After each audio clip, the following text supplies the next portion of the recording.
Okay, so what if I told you a story, a really difficult one, about a toddler who was left at a motel just for a little while. And then, when her body was discovered, she was found floating in a pool. And get this, she was wrapped in the shorts of a convicted felon, a guy who, just hours before, was supposedly there to fix the plumbing. I mean, let that sink in for a second. And by the end of this, I promise you, you won't just be asking yourself who did it. You're going to be asking how a tragedy this awful was even allowed to happen, and then how it was just, allowed to stand. So let's talk about the innocent. Her name was Kalia Bruton. She was 2 years old. Just 2. And from everything her family says, she was just this sunny little soul. Always giggling, the kind of toddler who craved hugs, who clung to her little blankie at night. Just a baby full of light. And then there's the other side of this. The monster in her story. Michael Geiger. He was the former motel plumber. Now, I say former because, he was also a convicted felon. I mean, the guy was deeply flawed, a real dark history. And he is now central to this absolute horror. And look, I need you to understand the stakes here. This isn't just a true crime story. It's not. This is a quest for justice that was just denied. Flat out denied. We're going to walk through this together, and you're going to see how even with what they call overwhelming DNA evidence, and even with this guy's past crimes just staring them in the face, it still wasn't enough. It wasn't enough to bring closure to Kalia's family. So, I want you to carry one question with you as we go forward. Okay? Just one. How do you even begin to fight for justice when the system itself just shuts its doors? Okay, so we're about to get into the facts, but first, a quick note. Engagement keeps these stories going, so if you're watching right now, stop for a second. I want to know where you are. Hit that comment button and tell me what city and state you're listening from. It helps me out, and it's just fun seeing the community grow, right? Let's go. All right, friends. So now, let me walk you through that night. I mean, really walk you through it. This is the one, the night that absolutely nobody saw coming. So, here's the setup. Kalia's parents, they had plans. There was a small party happening right there at the motel. Nothing crazy, just a get-together. And this is the key detail. Who else was there? Michael Geiger. Yeah, him. The handyman. He was just around. Part of the background, A guy you'd nod to and not think twice about. So what did her parents do? Well, they made a decision. They left a sleeping Kalia behind in their room. And you're sitting there thinking, how could they do that? Right? But I want you to be honest with yourself. We've all made a calculation like that. We've all left a child napping upstairs while we're just downstairs, or at a neighbor's apartment in the same building. You think it's safe. You think it's a minor gamble. And that's exactly what they thought. It seemed normal. But here's the gut punch. The real, chilling part. The danger didn't come from some stranger lurking in the parking lot. Oh no, it came from inside. It came from the person who was supposed to be there. The guy they trusted to be on site, to be part of the environment. They assumed, of course they did, that Kalia was safe. That assumption, it was about to be completely shattered. And if you look at the little details now, the signs were there. They were just whispers. So what were they? Well, a witness told police that Geiger, he changed his shirt right before the evening kicked off. Okay, a little odd, but maybe not. Then, Kalia's little bib, the one she always had, it was found later, but not in the room, in a strange, totally random place. And a neighbor, in a statement, said they heard it, splashing. Not calm swimming, frantic splashing from the pool area later that night. So I need you to remember 2 things for me, okay? Remember the splash, and remember the shirt change. Because this is the part that gets me. This scenario, it's so relatable. We've all made those plans. We've all left a child for what feels like a safe few hours in a familiar place. This seemed exactly like that. So what happened next? The next morning. It's early. The sun's just starting to come up, and the whole place is quiet. Too quiet, A motel staff member is walking through, just doing their morning rounds, picking up a few stray cups from the night before. And then their eyes just drift over to the pool. And they stop, because they see something. Something in the water that just shouldn't be there.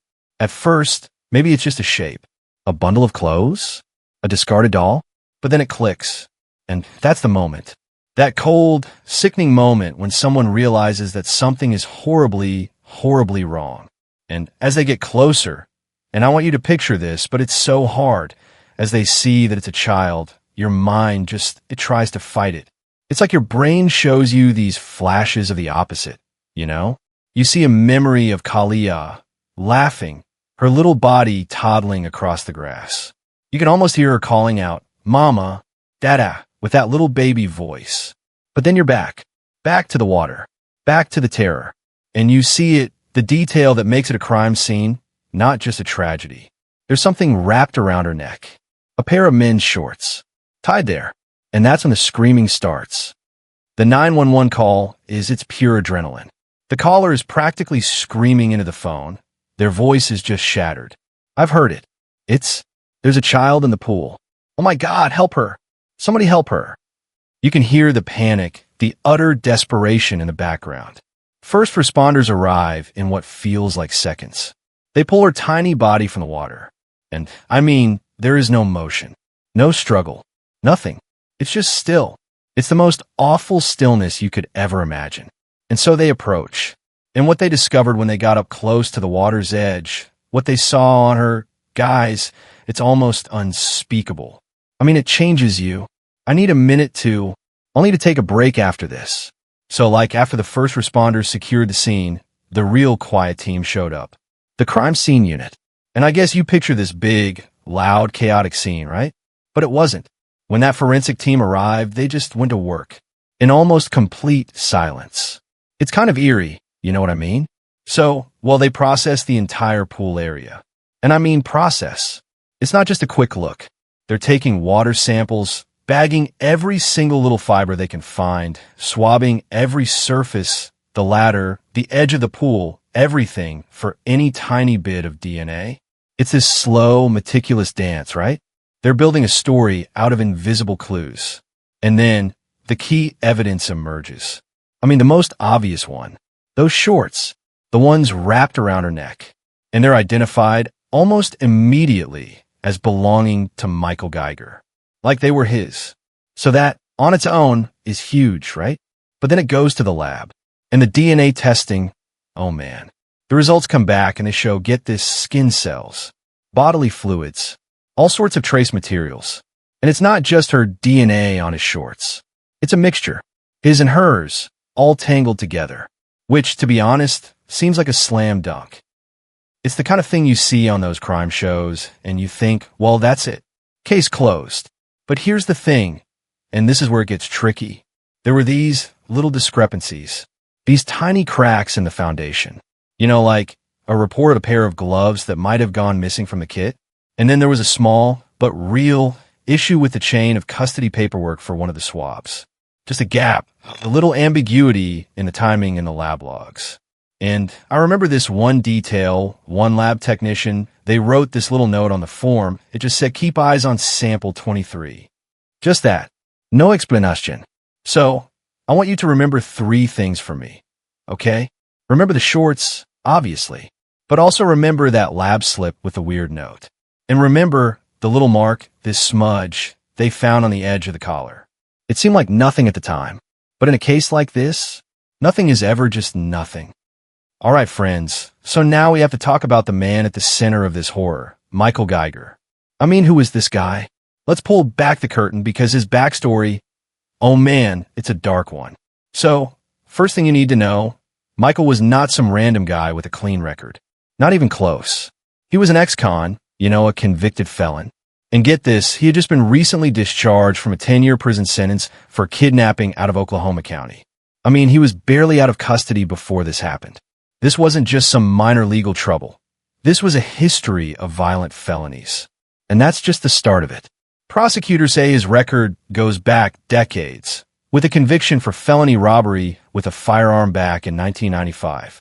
Now, his role at the motel was as the handyman, the plumber. And that's a key detail, right? That job gave him a terrifying familiarity with the building. He knew all the ins and outs. He could move around totally unseen. No one would question him being there. He was just part of the background. So what's the psychological portrait here? Was he cold and calculating, or just chaotic and impulsive? while the evidence, it points to both, and it's chilling. I mean, look at the way he allegedly set up his room. Prosecutors say it was staged like with gummy worms and juice boxes spread out, the TV tuned to cartoons, all to lure a child. That sounds calculated, right? But then, his behavior was also reckless and impulsive. He was seen by a clerk leaving the hotel wearing gloves and holding a pillowcase late that night. So, you have this mix of premeditation and then these chaotic, sloppy actions. And as for what people thought of him, the records suggest a pattern of a deeply dangerous individual, not just a reclusive neighbor. Now, the motive. Did he even know the family? Well, according to court docs, he did. He made contact with them earlier that very day at the pool, even offered the mom chips or candy. The night of the murder, he actually hung out with Kalia's parents in his room, where they allegedly consumed alcohol and meth together. He even offered the mother money too, and, I quote, spend 24 hours with him. So, there was a prior interaction, a brief and twisted connection. But why? Why would someone so reckless, who just got out of prison, risk so much? And this leads us to the foreshadowing twist I have to mention. We'll get deeper into the court case later, but you need to know that his mental state and his long, violent history became a huge part of the legal battle. Prosecutors even sought the death penalty, arguing he was a continuing threat to society. But this idea of his competence, it creates a horrible twist because it means that some of the true understanding of his motives might be something we never, ever fully get. And that is a haunting thought to sit with. Picture the scene. Homicide detectives descend on the motel. They fan out. They knock on every door. They interview every single employee, from the front desk clerk to the cleaning staff. They pull the security system, gathering every hard drive, every DVR. This is the crucial first 48 hours, right? This is when you find your break. But the break doesn't come. Not easily. Because the footage? It's useless. Seriously. There are massive gaps in the timeline. The camera covering the pool area, it had a blind spot. A huge one. Of course it did. The timing on the system was off by nearly 20 minutes. How does that even happen in a major criminal investigation? It's a nightmare. And the people, oh man, the people. Some staff members suddenly don't remember a thing. They're uncooperative, hesitant. The motel management, they lawyer up immediately. They stop talking. It's a stone wall. You can feel the obstruction. It's like they're more concerned about a lawsuit than a dead little girl. It makes you want to scream. Then, the evidence itself starts to develop problems. Whispers begin about a possible contamination issue with a key sample. A logbook entry for a piece of evidence has a questionable timestamp. This isn't just bad luck. This is a failure of the process. That's just wild to me. How? In a case this big, do you let these fundamental things slip? So inside the investigation, a rift forms. You got the veteran detectives who are furious, who see the suspect plain as day and want to go get him. And then you have the by-the-book prosecutors urging caution, terrified that one misstep, one lost sample, one bad interview will sink the entire case. The family is pressing for an arrest for any news, and they're just told it's an ongoing process. Can you imagine the agony? And all the while, his defense team is already spinning their narrative. They're not arguing innocence. Not yet. They're subtly, cleverly starting to talk about his state of mind. They're planting the seeds for what's to come. Look, from the very start, it was obvious. The path to justice for Kalia Bruton wasn't going to be a straight line. It was a labyrinth, a twisted, confusing maze where the truth seemed to hide around every corner, and the system itself kept adding new walls. Okay, so after all the procedural mess, the walls finally seemed to be closing in, because the lab results came back. And guys, they were devastating. In a good way. I mean, for the case. We're talking multiple, rock-solid DNA matches. His skin cells were in the shorts wrapped around her neck. His DNA was on Kalia's clothing. Trace evidence placed him in that pool water. It wasn't just one source. It was a mixture, a tangled web linking him irrevocably to that little girl and to that crime scene.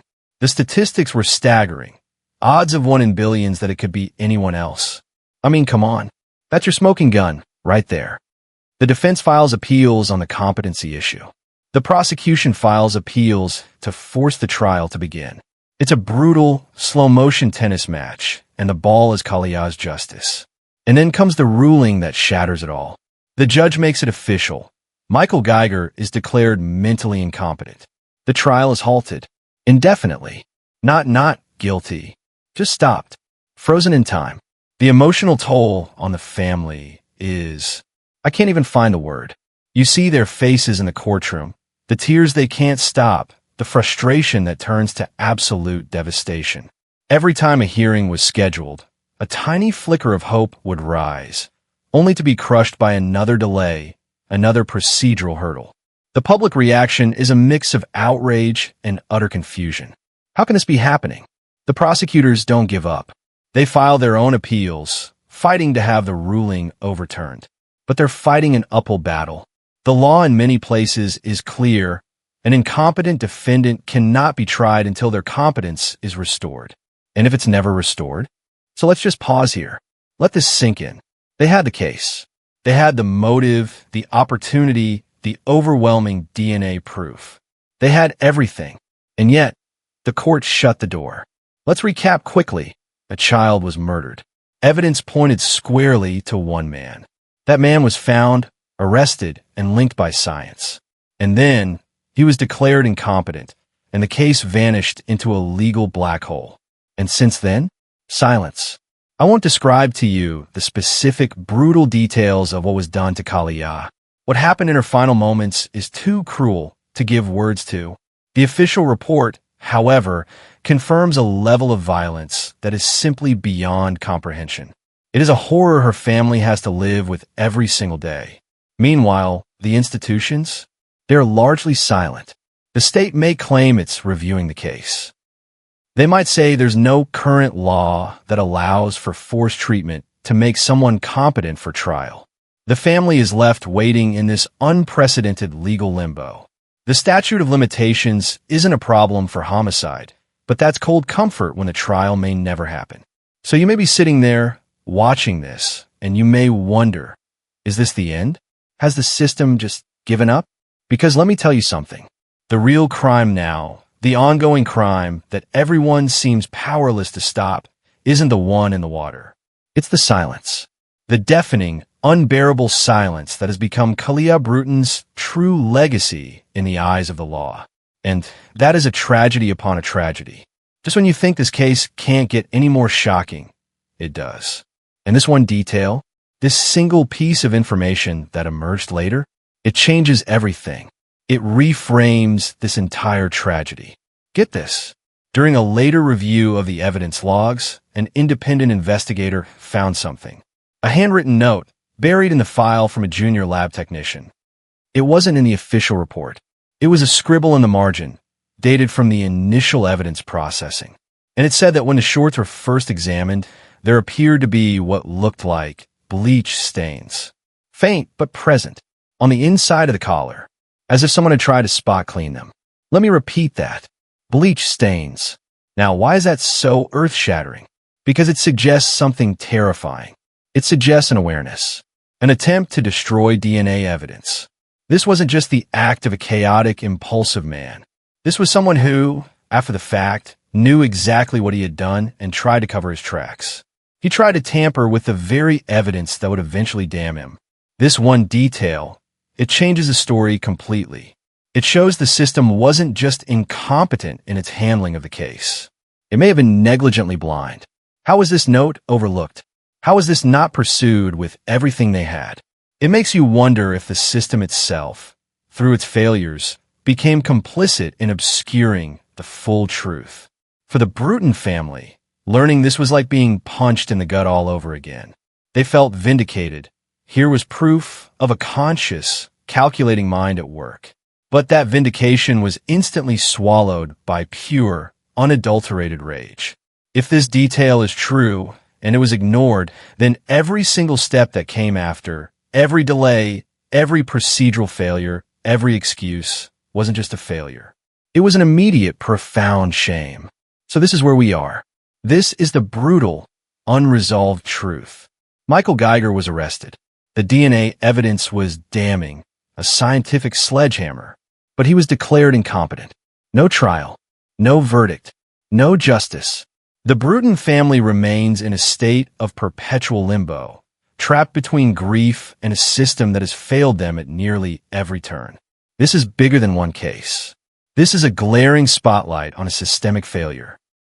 We have to talk about how mental competency claims, while crucial for a fair system, can be weaponized.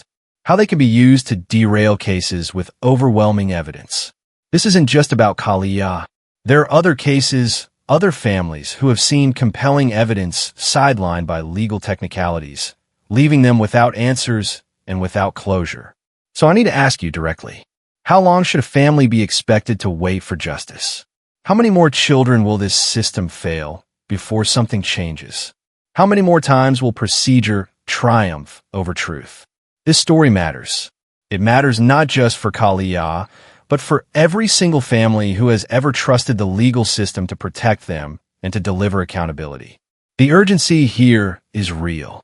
This cannot be another story that fades into silence. This is where you come in. This is your call to action. Share this video.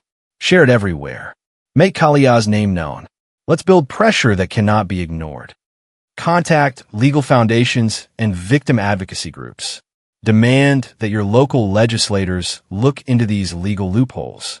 Push for reforms that ensure when evidence is this powerful, it gets its day in court. We need to close the gaps that allow tragedies to be compounded by legal abandonment. Kalia Bruton doesn't have a voice now. The system silenced her twice, first in the water and then in the courtroom. But you do. You have a voice. Use it for her. Truth was found in the water. Justice is yet to arrive. But you can help keep the light burning.